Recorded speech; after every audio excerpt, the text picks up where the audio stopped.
History is a tide of conflict and calm. For much of the 20th century, that tide was relentlessly high.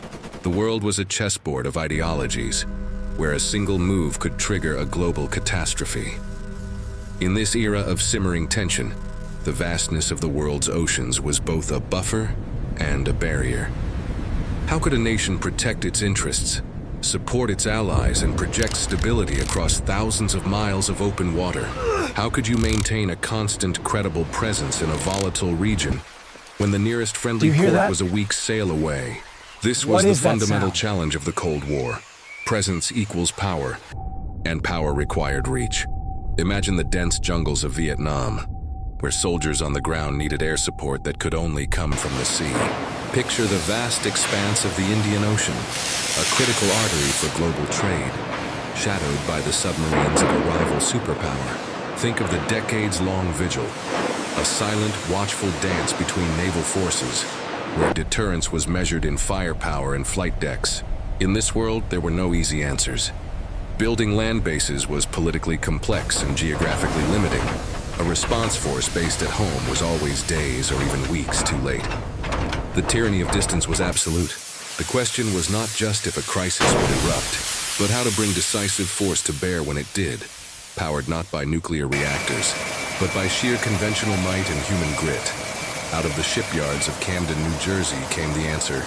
She was not the first of her kind, but she was the lead ship of a new class, an evolution in naval power. She was the USS Kitty Hawk CV-63. Commissioned in 1961, she was a titan of steel and steam, a testament to American industrial might.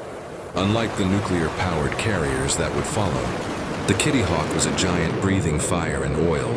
Her 8 massive boilers generated the steam that turned her 4 propellers and launched her aircraft, giving her a raw mechanical soul. For nearly 50 years, she was a floating American city, home to over 5,000 sailors and aviators. Her sailors affectionately called her the Battle Cat, a name she would earn time and again across the globe. Her story is one of endurance. It's the story of young men and women from every corner of America, working 18-hour days on a flight deck that was one of the most dangerous workplaces on Earth.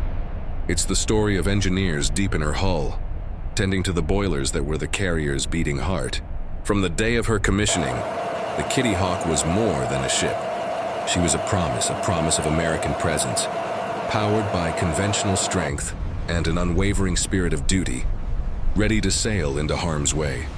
The Kitty Hawk's promise was forged in the crucible of conflict and crisis.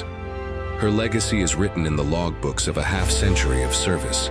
Her name is forever linked with the Vietnam War. She deployed multiple times to Yankee Station in the Gulf of Tonkin, her air wing flying thousands of sorties in support of troops on the ground. She was a critical offshore base in a war without front lines. In 1972, her aircraft played a pivotal role in response to the North Vietnamese Easter Offensive, demonstrating the carrier's ability to surge power at a moment's notice. But her service extended far beyond Vietnam. During the tense heights of the Cold War, she was a guardian of the Pacific, tracking Soviet naval movements and ensuring the stability of vital sea lanes. She was on station during the hostage crisis in Iran, and later enforced the no-fly zones over Iraq during Operation Southern Watch. When a coup attempt rocked Somalia in 1983, the Kitty Hawk and her battle group steamed for 3,100 miles at high speed, remaining on station for over a month as a stabilizing force. As the world changed, so did the Kitty Hawk. She became the only forward-deployed aircraft carrier in the U.S. Navy, based in Yokosuka, Japan, a cornerstone of security in the Western Pacific. She was the last oil-fired aircraft carrier in the fleet, a proud veteran from another era, serving alongside her nuclear-powered successors until her decommissioning in 2009. Her nearly 49 years of active duty stand as irrefutable proof of her resilient design and the incredible dedication of her crews. The USS Kitty Hawk no longer sails the high seas. Her boilers are cold, her flight decks silent, but her spirit endures in the memory of the hundreds of thousands of sailors who called her home.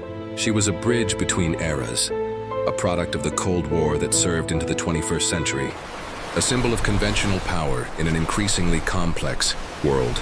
The Battle Cat represents an entire generation of American sailors and a pivotal chapter in naval history. Share this video to honor the legacy of the USS Kitty Hawk and the veterans who served aboard her. Explore the history of the U.S. Navy's conventional powered carriers, the workhorses that kept the peace for decades. Let us ensure that the story of this legendary ship and the quiet professionals who sailed her is never forgotten.